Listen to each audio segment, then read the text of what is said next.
That's why. That's better though. We do. We're live at 7:09. I'm here talking to myself.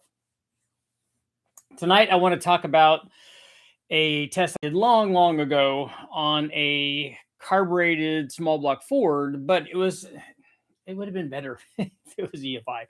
It would have been better if a lot of different changes were made. But it was this. I look back at these things and part of me wants to kind of cringe a little bit because I look back and go, why would I do that? And the other part of me looks back and goes, this is awesome because it was awesome that was going on way back then. This was a long time ago. And also that we made it work. We stuck to it. We had stick-to-itiveness. And, we worked with what we had and we tried to do it and make big power and had a rising boost curve and had to fight all kinds of things. So I like that. I like that kind of spirit. I'm not talking about myself, but everybody that was all involved in this. And I like when other people do that too. And they're like, I like people that can get stuff done. So I like people that look at things and go, this is not a wall. This is just a hurdle. This is just an obstacle. This is happening. We're making this happen. So how now do we make this happen? This is one of those things. And so this was my first attempt way back then at trying to build and make a combination and run it on the dyno and have it make more than 1,000 horsepower. I hadn't done it before this. And so I'd done quite a few, supercharged. I've been running my Vortec Mustang forever. And so I had a lot of experience with the supercharged stuff. Admittedly, not with tuning because I wasn't involved in that other than I did do tuning on my supercharged Mustang to the extent that I had Bob Atwood back then from Pro-Am who did an awesome job back then. Calibrate meters, put injectors in it. We did FMUs, we did all kinds of stuff. And I even tested the little BZ like air fuel meter versus a real Hariba setup that the guys from FOF had because I wanted to know what it did. We tried a crane interceptor. So maybe I did a little bit of tuning. It kind of sounds like now that I go back and look at all that. So maybe we did a little bit. And we had done lots of blower stuff, but most of that stuff was in the, because it was some sort of modified 5-liter deal, like a heads cam and intake thing with a Vortec on it. And back then when I was doing mine, it was the first A trim that they'd ever done. And then we upgraded it to a B trim. I would eventually test R trims and then the whole gamut after that, SI, T, TIs, all these things. But way back then, most of the things I'd done, the things that we'd run on the dyno were, I remember reaching 600 horsepower for the first time. This was I think at Arnie Racing out in Lancaster when we were doing a bunch of testing and we were doing a bunch of, I did some Vortex stuff, but we also did some Powerdyne stuff way back then out there. So shout out to Jim. But they were all like, 600 horsepower kinds of things, which was a pretty good number back then. And even with the A and B trim stuff, and then this is flywheel numbers. But we did a lot of testing on the chassis dynos and things like that. And I did a lot of racing around with that Mustang. But most of the things I built, even when I started going to West Tech, pulled the motor out of my Mustang to do a bunch of testing with it. Most of those things were like a supercharger on this thing. And, the motor most of those motors made sub 400 horsepower NA. And then you put boost on them. And if you run the boost up high enough and you get good fuel and all that, we could get 550 and real good ones with an R trim, whatever, we could get 600. And we did a lot of that. But when I started doing turbo stuff, we started doing the same kind of thing. So it was fairly low boost stuff. And then that's when I realized that, hey, look the difference in this power curve. This is like a lot. And so we decided to do something that was not just a stock. I love the guys, Sean and the guys at Chris and the guys at Coast High Performance who did all of that stuff for me way back in the day. And Derek out at L&R still does lots of stuff for me. So shout out to all those guys. It's fantastic working way back then and doing all kinds of stuff. But let's face it, doing a forged rod and forged piston kind of 302 build was not what we needed, especially back then. This was long before I realized, like, any of these big bang things and stuff, that we had to, most of the motors back then had forged rods and forged cranks and forged pistons, even though we were putting it like in a production block. Like if we build a 331 or 325 or 347, even the 302 stuff. Oh, we got to have we're making 400 horsepower. You got to have a forged crank. You don't have to have any of that. I wouldn't have done any of that. I would have done so many things differently now. But we put it in those blocks. So we put it in a production, 302 block. So it wasn't going to be 1,000 horsepower thing. So I got an A4 block from Ford Racing. And we put a billet crank in it because, it's got to have a billet crank because it's 1,000 horsepower. I mean, we didn't know anything back then. And it's got to have that. And it's got to have forged. I think I'd have to go back and look. I think that they were Manley I-beam rods, and then forged pistons and trick flow heads and or AFR heads, just all the stuff. And so we had enough strength to make this work. And then I was talking to the guys at probably Turbonetics, maybe. And so we got I need a big turbo for this thing. It's got to make 1,000 horsepower. And they're probably laughing at me, thinking, "But this guy doesn't know what he's talking about." I'm like, "Yeah, I think we need an 88 millimeter turbo." And they're like, "Yeah, you probably don't need an 88 millimeter turbo, but it will definitely do that. It would definitely easily do 1,000 horsepower." And so what had happened was we didn't have any fuel injection setups to run it. So I didn't have a fuel injected setup to run it. I don't know what I would have run back then anyways.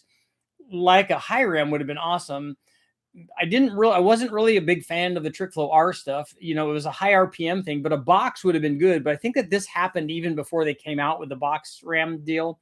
Their box lid.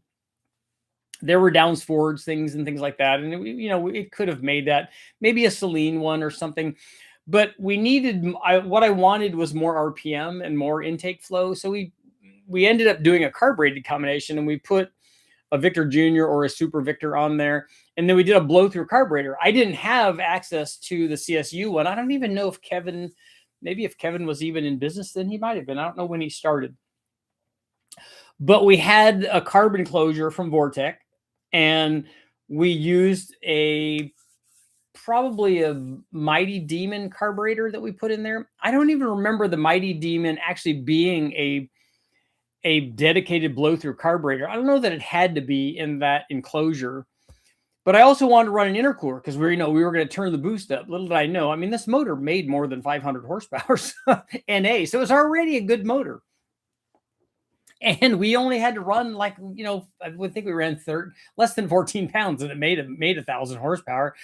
And looking back now, that's one of the things that I would change. I wouldn't even worry about putting that big intercooler on there. But because of the way we had this thing configured, I had to have the lid off this Mondo cooler made up to the angled lid on the carbon closure. And it just was, and then run all the hoses and everything. It's like, I'm worried about stuff that I'm making it overly complex. And then the turbo blowing into the Igloo intercooler, the thing, and it was just way more than it needed to be, and way more problematic than it needed to be to get, we look at it now, and to get 1,000 horsepower, we just go get a motor from the wrecking yard and just do that. Even with a Ford, you can go do that with a 351 Windsor. I mean, you got to put heads on it and a cam, and all of that stuff helps. But it's thinking back what a huge deal that was. Like, oh, dude, that 1,000 horsepower. I'm like, yeah, this is awesome. This is like all the horsepower in the world. Nobody, and obviously they can. But it turned out that we had I don't think we had very good control over the boost or something, and so it was kind of the boost was kind of running away. It didn't go up and just settle at like a nice 7 pounds and then 10 pounds. And then it was problematic. And so we ended up doing it, but it was not as successful as I wanted. And it was way more troublesome and unnecessarily so. But I wouldn't, if I had to do it over again, obviously I would just pick one of our G2 turbos. I put a giant camshaft in this thing too. It was a 242, 248 at 50, I think, in this. It was a 331 inch motor. because it was a 3,250 stroke. You know, we don't want the 3,400 stroke, because I don't know why. It just doesn't make any difference. But it, you know, it with that camshaft and those heads that we had, I think we had airflow research heads on it, pretty sure.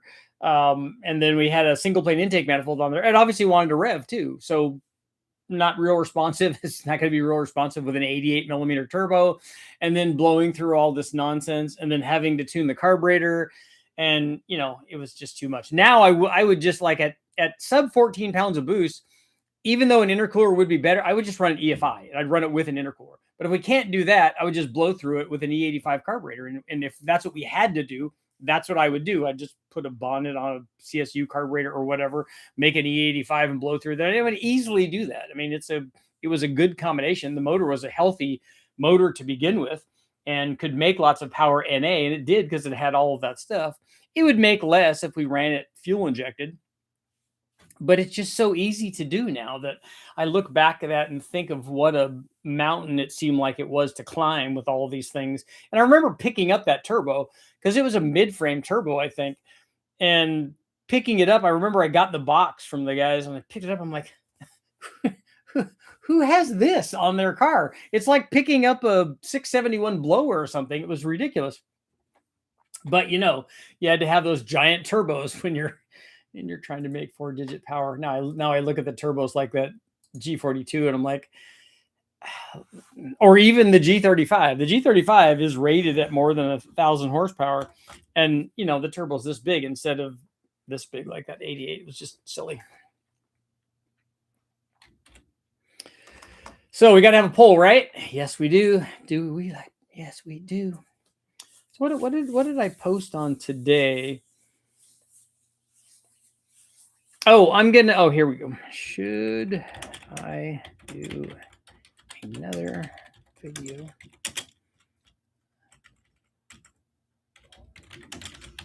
Should I do another long form video on compressor maps? I hope you all say yes, because I'm doing this anyways. I was taking a look at compressor maps today, and there's more information that I want to go over on there that I haven't covered. More specifically for the live feed guys here for tonight, the information, look at a compressor map, we're going to go over all this in the video. But if you look at the compressor map, and even if we're just focusing, like I'm going to be really narrowly focused on the compressor map for this discussion when we do it, I'm not doing it now. But if we just concentrate on the center island of maximum efficiency, there's a wild range of NA power outputs and attending boost level and attending power levels that you can have that's inside that island. And I don't think that people realize that. And never mind the fact that most guys are not running in that island anyways. They're running over this way and then up this way. But there's some interesting things going on over there too that I'll bring up, and that I haven't brought up before. So it should be really, really good stuff. So let's see what you guys have. Let's see what you guys have going on for tonight. Crazy Foot, what's going on? Yeah, did it. How would I go about getting a 1.2 AR? Just call and order one. Yeah, we have them. You want that turbo, or do you already have a turbo? I can't remember. I think we have any housings. I think we only have turbos that have that housing on it. And do you want a T4 or do you want a V-band? I don't know if they come both ways. I have to look at my sheet. Aaron, what's going on? Yeah, we all live and learn. Oh, question: what oil do you use on a 91 LX stock engine? Can I run synthetic? Yes. If it's a 91, is it an original high mileage engine? You can run whatever oil that you want. If it's a brand new one, you could break it in on conventional oil or synthetic. It's not going to really make any difference. It's a hydraulic roller cam, so it's not like it has to break in the camshaft. Winter finally came to Florida. Is it like below 70 then or something? Are the iguanas falling out of the trees? I love those videos. Try to, Aaron. Oh, you should be running synthetic. Okay, try to build. I always used on my 5-liter Mustang way back then, because the guys from Redline, who Tim Kerrigan, thank you very much for always helping me out. Shout out to Tim and the guys from Redline. Tim was always really helpful with supplying me Redline synthetic oil, and it worked fantastic. We never had any problems with oil. Not that I think we would have had any problems with Lucas or Mobile One or anything else, but the Redline stuff was really good and it worked very well, including running it like I did at the Silver State and stuff, which most people don't do stuff like that. Trying to build a 5.3 in a Mustang, do a budget 450 to 500 in a 94 Mustang V6 I got for 300. The build to do with the kids. What do you recommend for the build? If you're going to try to make 500, you're going to need boost. So an NA 500 is expensive and it's not going to be very drivable. So I wouldn't do that. 450 is a cam and a Trailblazer SS intake manifold and springs and injectors and stuff. That's really pretty easy. 500 gets a lot harder to do.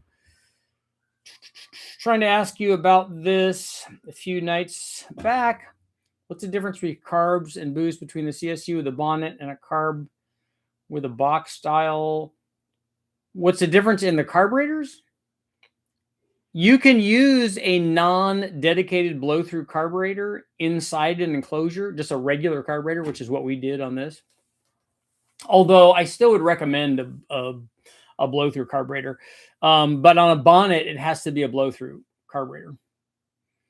Because on the enclosure, you're sealing the inside and the outside of the carburetor, they're all getting boost. So there's no differential between those. Just put together a 347 stroker with 185 heads, Edelbrock Performer RPM 2, and an F303 cam. Yeah, that should work good. That should work good. I like the Performer RPM 2 intake manifold. Probably one of my favorites for the EFI stuff.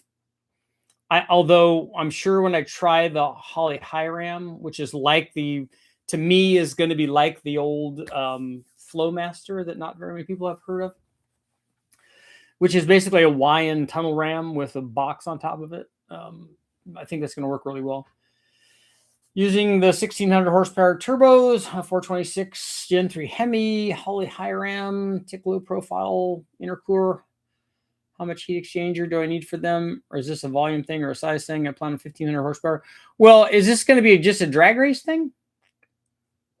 So what are you doing with it? Like, how long are you applying the heat from the turbos? And then what level are you running those at? I appreciate all your information. I'm going with the LS in the 2000. I guess it unlocked a lot of power with the dual plane, ACES, TBI. Cannot wait to put the low buck truck camshaft in. Okay. On a blow-through carb, you can just put a hat on it for a draw-through. You need to completely enclose it. I don't know if his question was a draw-through carburetor. His question was the enclosure, I think. Remember, 450 horsepower, 29-inch tires, 410 gear. You were fast, but now not so much. Well, and the other thing to think about is, let's say 500 horsepower is a lot of power. It's not a lot of power in a 6,000-pound SUV.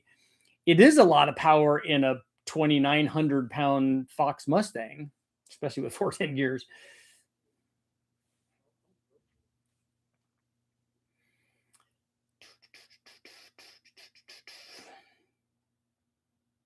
I know, who's going to vote no?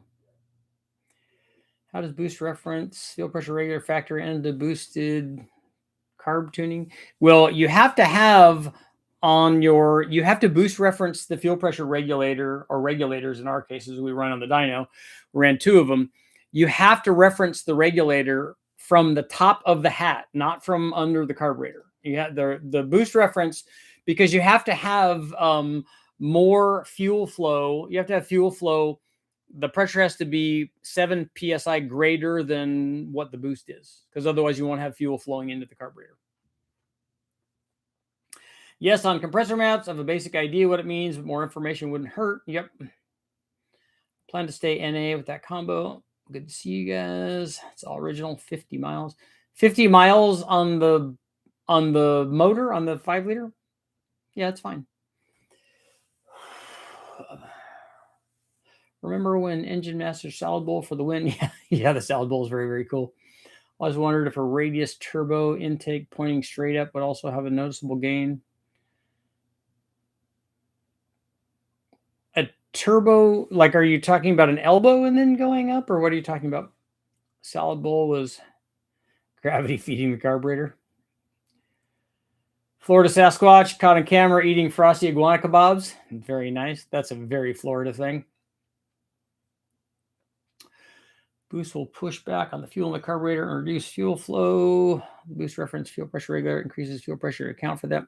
Yeah, you won't have fuel flow going in if you have 7 psi of fuel going into a 7 psi pressurized environment. They do this. You have 14 psi going into a 7 psi, it just goes in the same way that 7 psi would.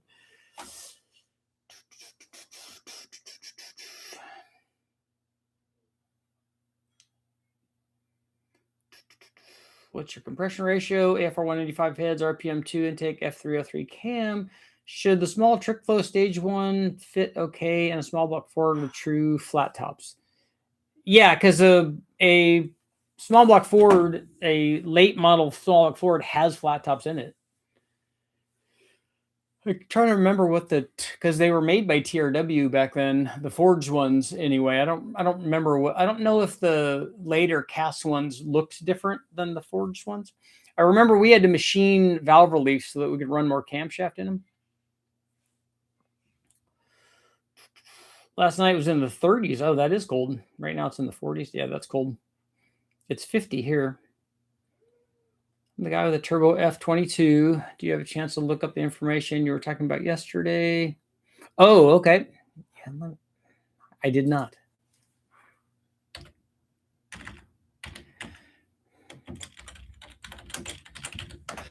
Let's see.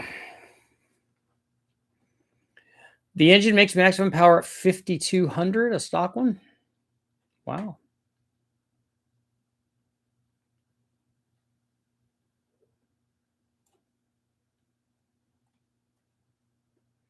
Dropping the F-bomb.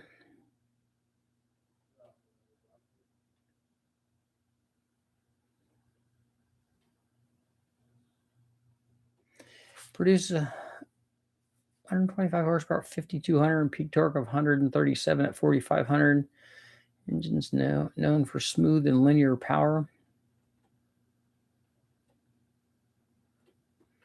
Yeah, I don't see.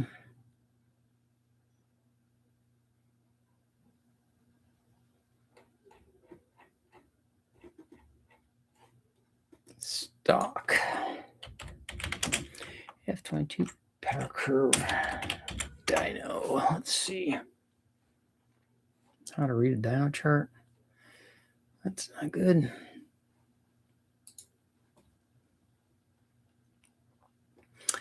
F22.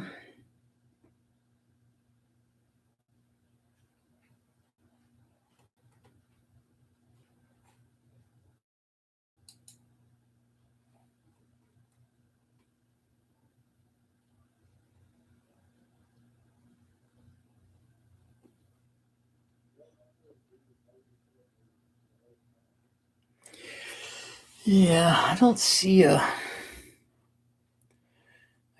can't get the power curve that they have to come up. That's pretty low. That's lower than I thought.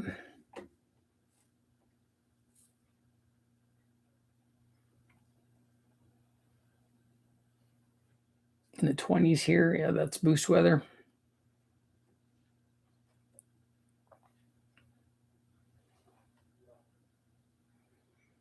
I read the draw through will wear the impeller over time.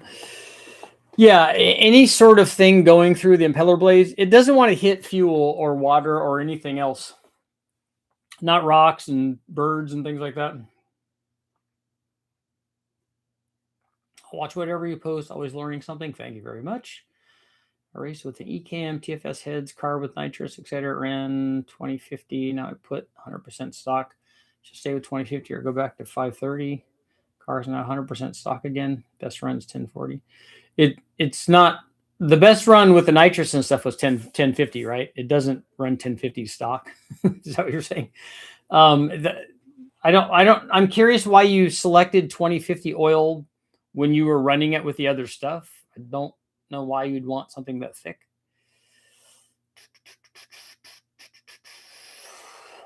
Dana 44, 60, 8 HP, 33 gears, LS1 truck Norris, and M122 GT 500.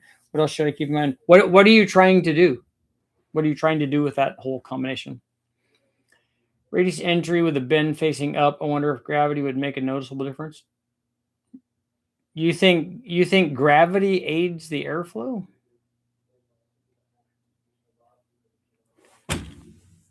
Like a noticeable amount? I have a T4 3485, 3584, 0.83 Chevy Avalanches, tires 13 gears. 120 would suit the application better with this gear set. Truck is not slow off the line. Is it making boost in first or second gear? Could look for 1040 if the temps aren't too cold. I'm about 98% sure I got my Escalade E38 engine harness all figured out and reduced it down to a standalone. You just got to save money and send out the ECM, have it reflash. What are you having the computer flash? What are you doing to it? 5 here in Indiana. Yeah, five wins so far. 450 horsepower, today's heavy car, torque management vehicle is not the same as 450 horsepower drive by cable without electronic traction control.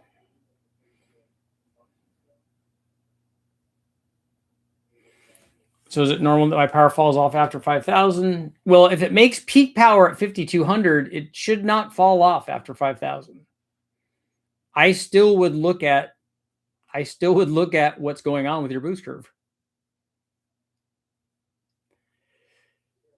Drag racing 426, 1,500, no prep, 4,200 pounds. Okay, so that was your turbo question, right?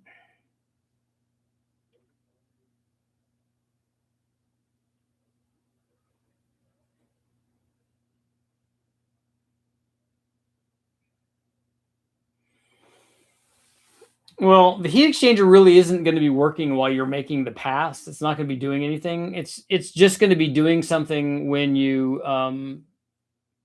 prep, like when you're getting the motor ready to run, and then on the drive back when you're doing it. So just have enough so that it gets it back to temperature. But it's not like you're asking to drive it around like that, which it still works because you're not driving under boost very much. Or that you're in boost for a really long time and having it try to cool off.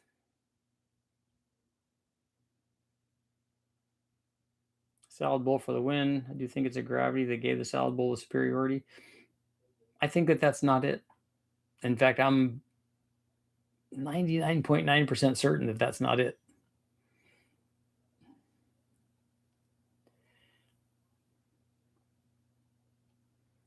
It's cold when you're afraid to drive because the tires may chip and flake off chunks of rubber due to the cold. Yeah, that's not good. I think Jimmy was saying it was 15 where he was. I've held at 115 in my car. Wow.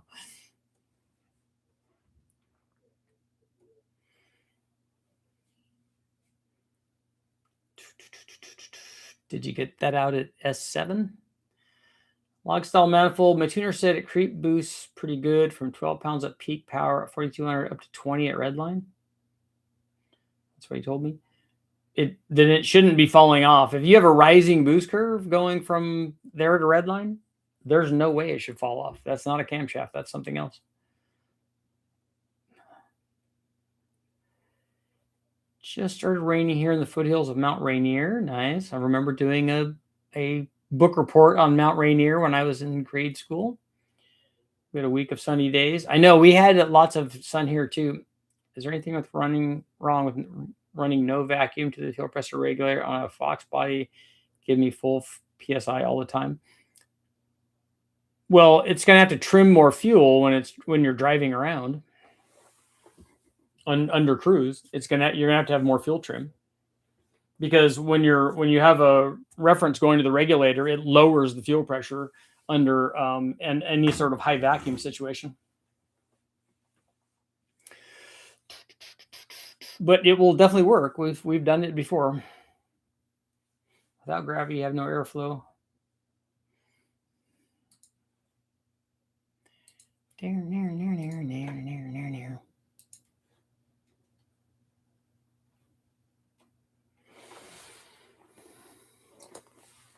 Should I do another long, and I have 2 O's in there to make it, I guess, enunciate the long form video on reading compressor maps.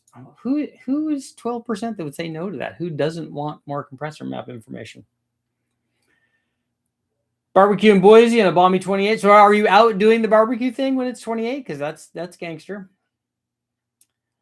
I'm having everything that I'm not going to be using turned off. VAT, downstream, AC, starter relay. Maybe a spicier tune. Yeah, that should help. I joined late because I was digging out the Ohio Snowmageddon. It's like the what is it when it rains? An atmospheric river. Really?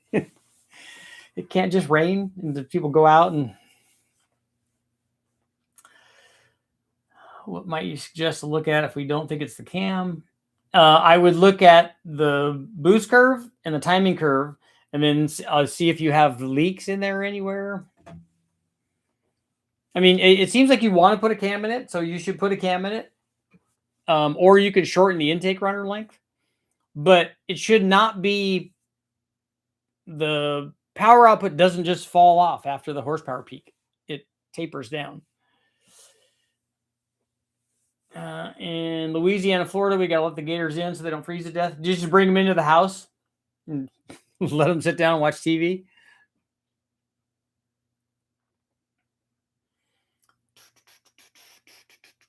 I'll probably just buy the other turbo, whichever one works the best. I can put the other turbo on the Pontiac. What turbos are you talking about there? Crazy Foot. And by the way, turbos keeps everybody warm. So when it's cold outside, you really should buy a turbo. So I'm just saying, that's the way to cure that. I do like the iguanas falling on the ground, though. I like that. I watched a video of a guy walking out and heating one back up with a blow dryer, and then the thing ran off. I like the Pokemon battles, the raccoons and the iguanas and stuff. It's hilarious. Looking to hold more power in LS2 block and LS3 block. I think those are probably the same. There's Thule fog. Back in my day, it was just fog. What is it Brian Thule fog? Valve float. Yeah, maybe valve float. That's a good point. And that's another thing to look at. If it's a stock cam and stock springs, you could be getting into valve float. Although we didn't ever have that on any of the other Hondas, on the B series and the D series, and even on the H stuff when we were putting Jackson Racing superchargers on them.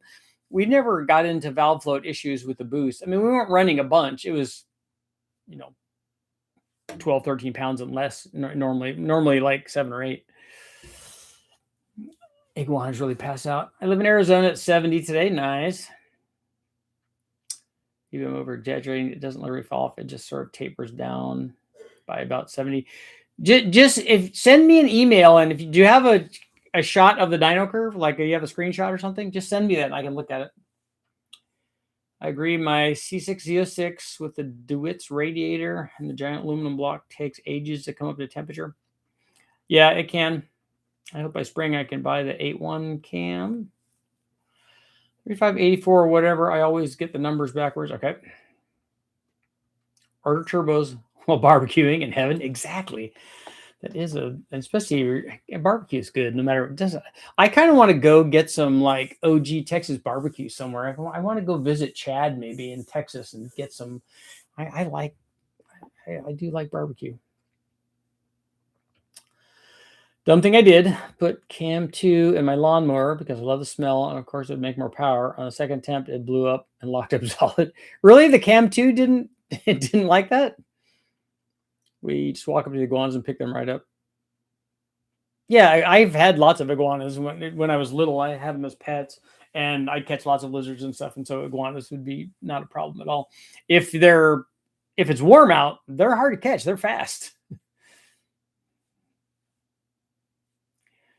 Aloha from Maui. Nice. I like it over there. I've been there quite a few times.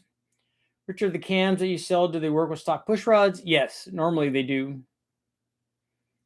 4th gen F body or C5 vet. What are you guys picking? I'm picking a C6 vet, but it depends on what you're doing with it. What size turbo for Adventures of the Caveman Lawnmower? Were you scary getting into the 200-mile-an-hour club? No, in the Civic, it was really, really simple. It was nothing. It was just drive. The only thing that got exciting was later when we went faster, when we went 227, because if I got into the 200 club at going like 207 or something, and then when we went faster and the axle broke, that got a little exciting.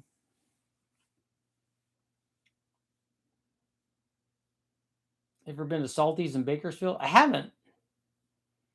Come to St. Louis and get some St. Louis barbecue. All of that sounds good, man. I've been through St. Louis. We've driven through there when I was World Challenge racing. So we've been through there. My mom used to get pet iguanas. She and Fluffy. Thinking of frozen iguanas. Yeah, frozen iguanas, you could just pick them up. 3584 on a 3800 supercharged. Yeah, I think that's a good combination. That would be responsive and plenty powerful. Depending on what power level that you wanted, because it would be better than I think when I ran the 3800 before, I think I ran that GT45 on it, and the 3584 would be way better than that. As a resident of Louisiana, it wasn't until this year they learned about exploding trees. Well, what's making them explode? I know that lightning can certainly do that. It can superheat the water molecules and it can make them explode. But what else is doing that? Is it from the freezing? Convertible 06 C6Z06 here, ruby red in the garage, sleeping like a bear. Fortune F body easier to work on and saves you $3,000 compared to the Corvette. And also, not that most people do, because having been a Camaro owner and my son has one, I didn't have a lot of people ride in the back but you could. In a Corvette, you can't really do that. So then the pretty girls have to sit on your lap if you're in the passenger seat. Cam 2 smells wonderful. Is Cam 2 the nitromethane stuff? Texas barbecue is better than St. Louis barbecue. I don't think that there's a bad barbecue, but I would like to try them.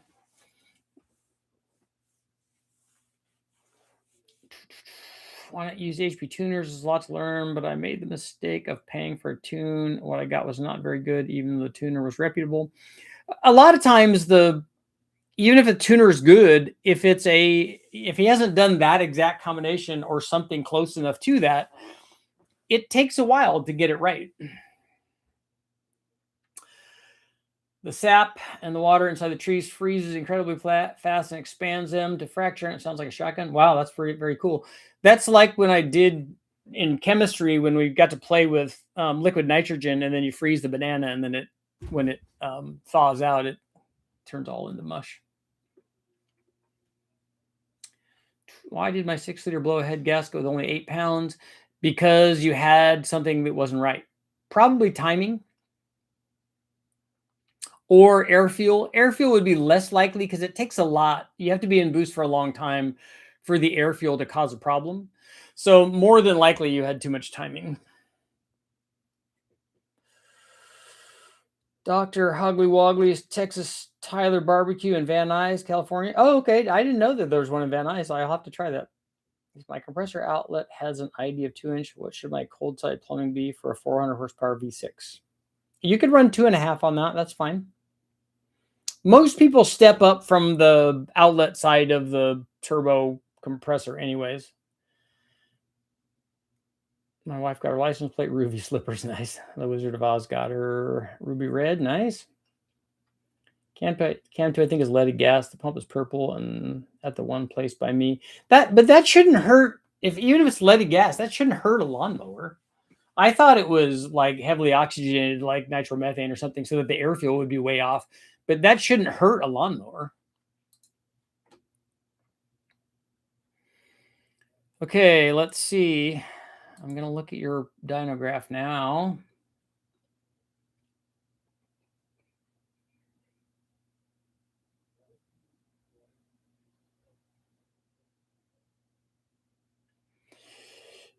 Part of your problem is the scaling.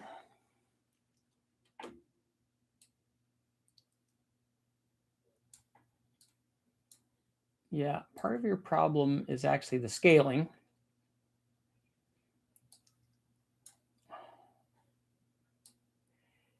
And if we look at, so that thing is making peak power at 5,700 RPM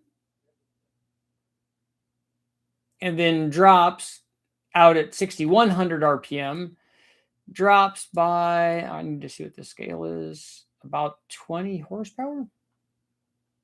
Yeah, it drops down about 72. Yeah, drops by less than 20 horsepower. I'd like to see what's going on there. I mean, that might be intake manifold. I don't think that that's. Yeah, I'd like to see what the timing is on that. This would look different if you were. It would look different to you if this was on a different scale. It would look flatter, but you're going all the way from 30 horsepower up to 300 and something, I think.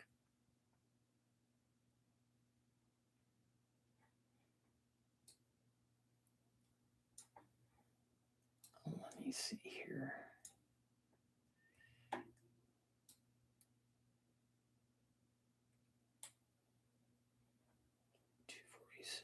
Okay, so you have the same scale on both of those.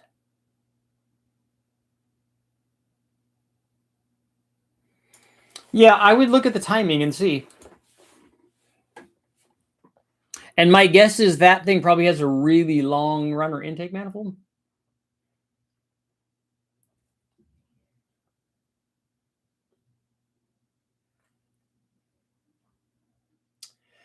Sounds more like a big stick breaking to me, but okay. Korean barbecue is, yeah, I like Korean barbecue stuff. And I like Hawaiian barbecue. Like I like the sliders are some of my favorite things. And so I like the King's Hawaiian bread. So I do steak sliders on those, but Hawaiian barbecue is good on those. Korean barbecue, all that's good. Planning on getting my C8 Z6 soon. Nice. Driving the Corvette's like driving the Jeep. You're constantly waving if you own a car. Yeah, I don't wave at people. What's a cheap combo to get 300 to 350 of the wheels in a Fox body? There's, well, just boost or nitrous is really easy to do. 350 of the wheels would be quite a bit. That's like boosted territory. Or a 351 swap. Chevy Monza, nice. Turbo 350. Shift kit, nice. Chirping second gear. Nice built older Arrowhead 355. Best flat tapping cam for 400, 425 horsepower to use, and what torque converter to use. I don't know what gears you have, and I don't know what you're doing with it. Are you drag racing it, or what are you doing with it? But at 2500 to 2800 is a good street kind of converter. If you wanted to make 400 or 425 with a 355, I don't know what heads. What I don't know what an older Arrowhead is. Is it a AFR head or what is it? I don't know what kind of heads you have. If you have heads that are not as good, and I'm assuming a dual plane intake manifold, like an RPM air gap or something, hopefully, and a 650 or 750 carburetor. Otherwise, if you don't have those things, you just have to make up for it in bigger camshaft. But something in the 224 to 228 at 50 on the intake, and then more on the exhaust will get you there. Plus just a stock engine I'm planning on selling once I get the engine swap done. OEM intake. Yeah, so your intake manifold probably has really, really long runners on it. That's probably what's making it fall off. It has stock cam timing too, which is probably mild. But if you do cams, I don't know that you extend it the way that you want. But maybe I try it and see. Swap in a junkyard LS. Yeah, that's pretty easy to get 350 wheel horsepower. Utah, what's your question, man? U to the T. Oh, yeah, that just happened. Turbo 350 trans with a shift kit. I like shift kits. That was my first, what I would call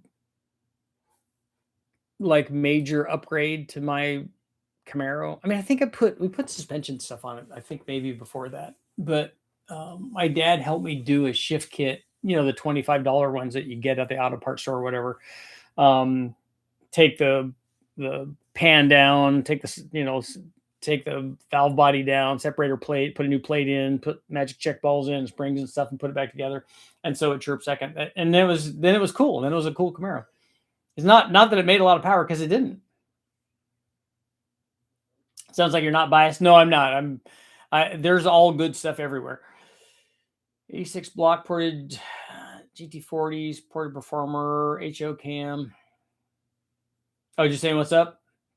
Just ordered a low buck truck cam and a torque storm. I'll be using the truck to tow my 8,000-pound trailer. Anything else I should do to the motor while it's apart? Yeah, you should add ring gap. And then on the torque storm, are you putting an intercooler on it? I did a Transgo kit. I think that's probably what ours was.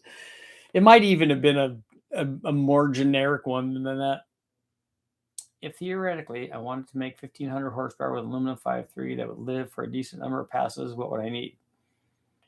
Yeah, there's one block or two blocks or whatever I think that are better than others. Maybe the Siamese bore ones on the aluminum 5.3s.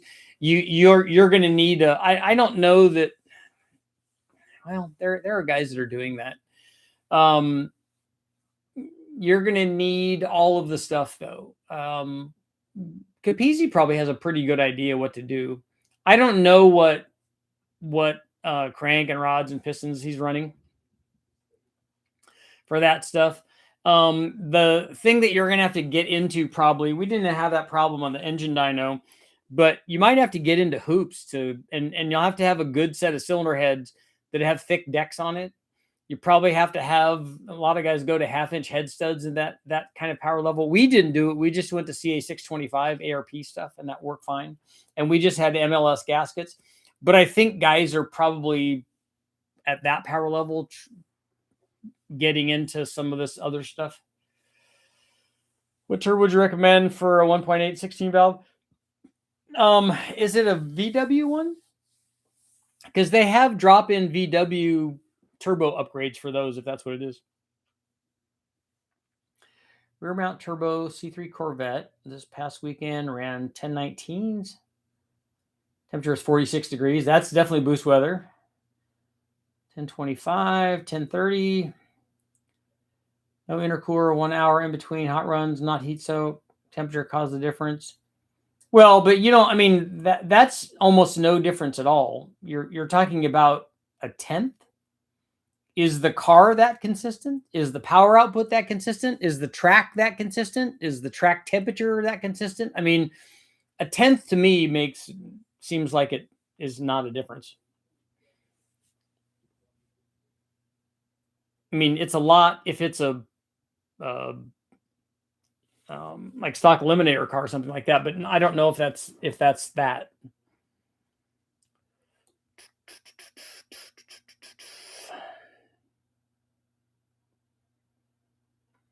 Engine has similar airflow to a Mitsubishi Goal 300 horsepower. I was thinking maybe 2871R or 3071. Yeah, I think a 2871 is more than big enough to do 300. If I'm boosting a Chrysler with a kegger manifold, should I shorten the runner length and reduce the plenum volume right away, or test the intake stock first? You should just run it the way that it is first and then see if you like it. It's going to make if you put a rising boost curve in it, you could get a little bit more RPM out of it, that manifold is going to be limiting, not just in terms of power, but in terms of RPM potential. So shortening the rudder length would definitely help to extend that if you have a cam and stuff that are also going to go in that direction. Is there anything like a rule of thumb for how much converter you need for 250-ish at 50 cam? No, because you have other things like the displacement would definitely have an effect. And then what your gear is and what your tire size is and what you're trying to do with it. 650 lift. Yeah, the lift doesn't really affect much. 3,500 pounds. Well, some guys may want a 5,000 stall on that. Some guys may want a 3,500 stall, because then the stall is also going to be what are you drag? Is it just a drag race car? Is that the only thing that you care about? And then also, how much RPM are you going to run in the motor? So like, how far have you shifted that up? Like if it's that, it's a 250 cam, are you running 8,000? Are you running 7,500? Are you running 7,000? Then the converter will put you in a different range. What did the Big Bang test get up to in horsepower? We made 1540 on the 6 liter was the most that we made. Doesn't matter what you do to the kegger, it's still going to be limiting. Howard, the boost will definitely help all the way around with the intake. Not waste time with it.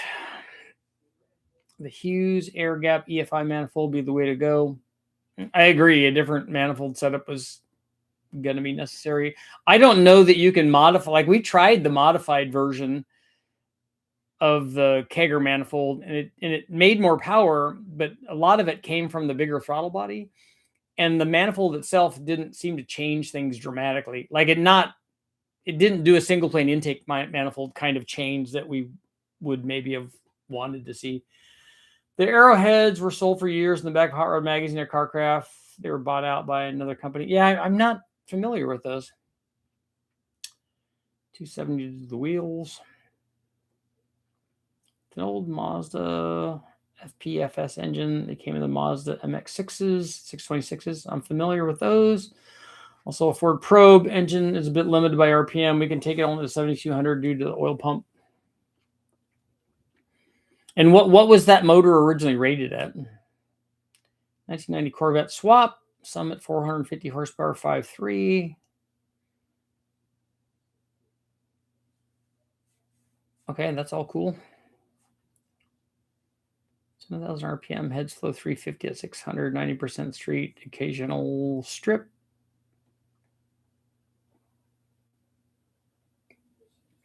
Then I wouldn't go crazy on the stall converter. I think you could get away with somewhere between 3,000 and 3,500, and it's going to be fine. Particularly if it's a lockup converter. On a rear mount turbo, does it matter if I put the intercooler next to the turbo or next to the intake? Is the intercooler is it an air to water, and is it next to the intake in the engine compartment?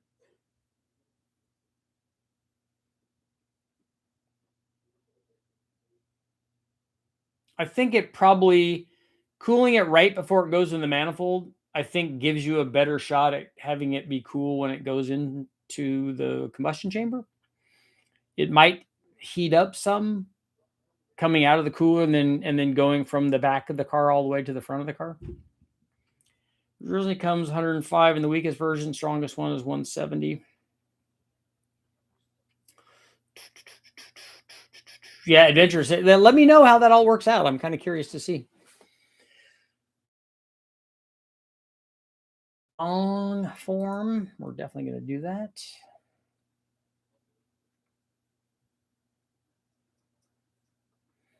The 90 Corvette, which intake would be best for daily driver, speed driving, and hitting the strip occasionally? Are you talking? Is your Corvette one the LS one?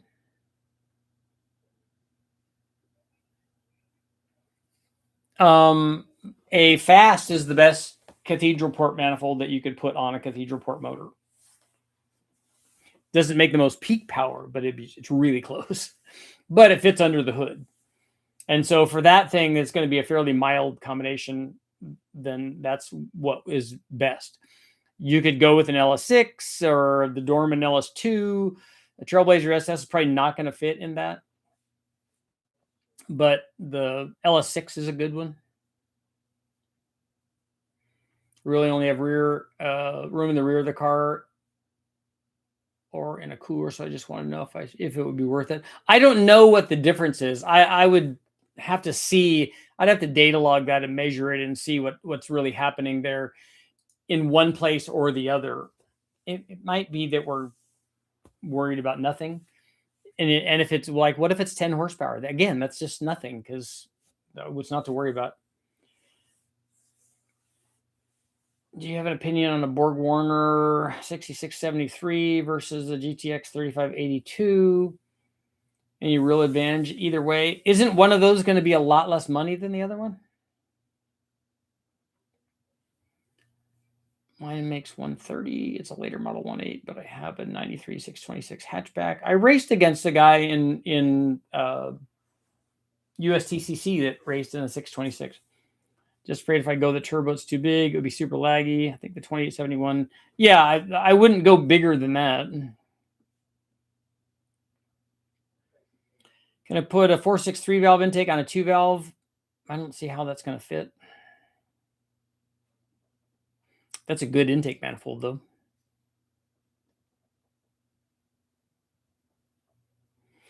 And the problem is, with a 2 valve is the PI intake manifold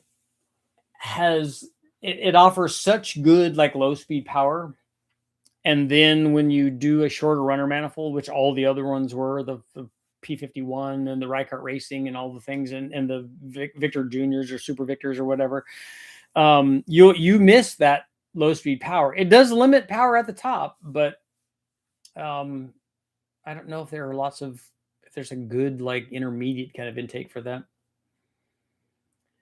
Any feedback on the Summit F303 cam? So you're going to do testing on it, looking to use it in a turbo. It's going to work fine. It's just going to make a little bit more peak power than the original one does, because it's a dual pattern cam.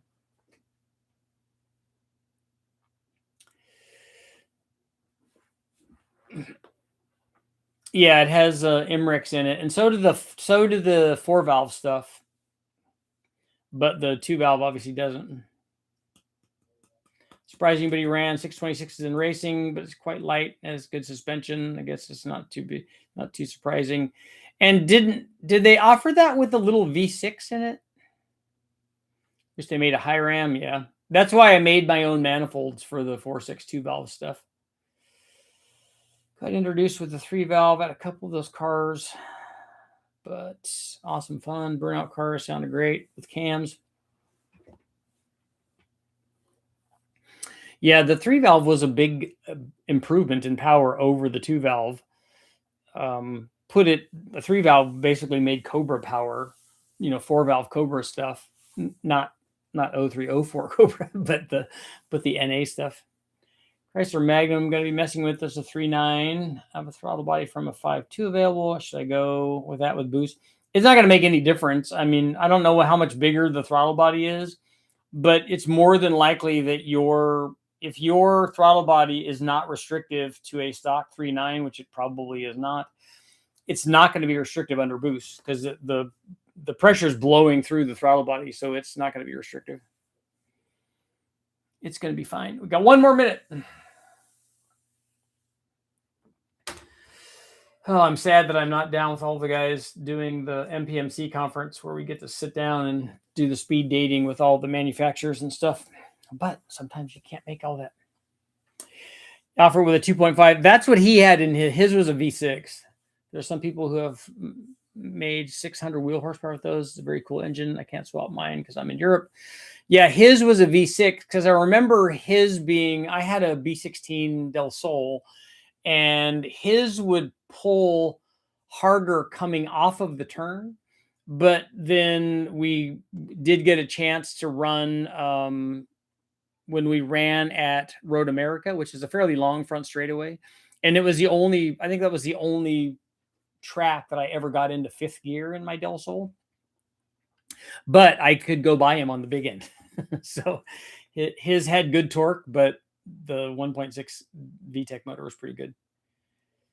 Do you go to local drag racing events in Northern California? I don't. I haven't been to any track, I don't think. And I don't know that I've ever been to like Sacramento. I may have gone when I was young with my dad, but I haven't gone to any of them.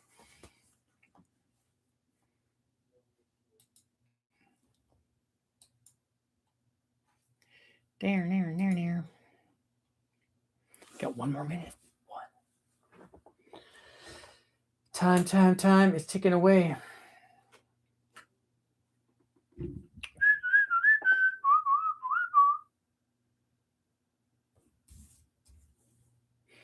Oh, by the way, Jimmy put up the DoD delete stuff on the channel, so we were trying to get inexpensive versions of that, and I think we did.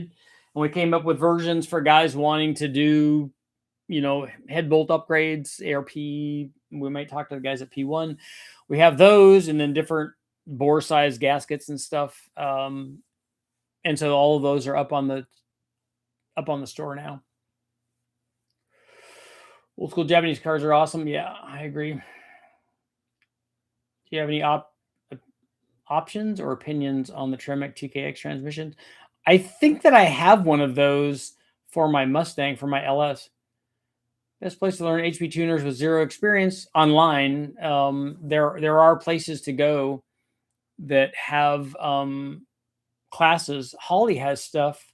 Not Holly. HP Academy, I think, has that stuff. And on that note, it is time to go. Thank you guys all for showing up, and I'll be back tomorrow. Tomorrow. We're going to be probably talking about, I would imagine, YouTube University. I would imagine we'll be talking about compressor maps, which is good because compressor maps rule.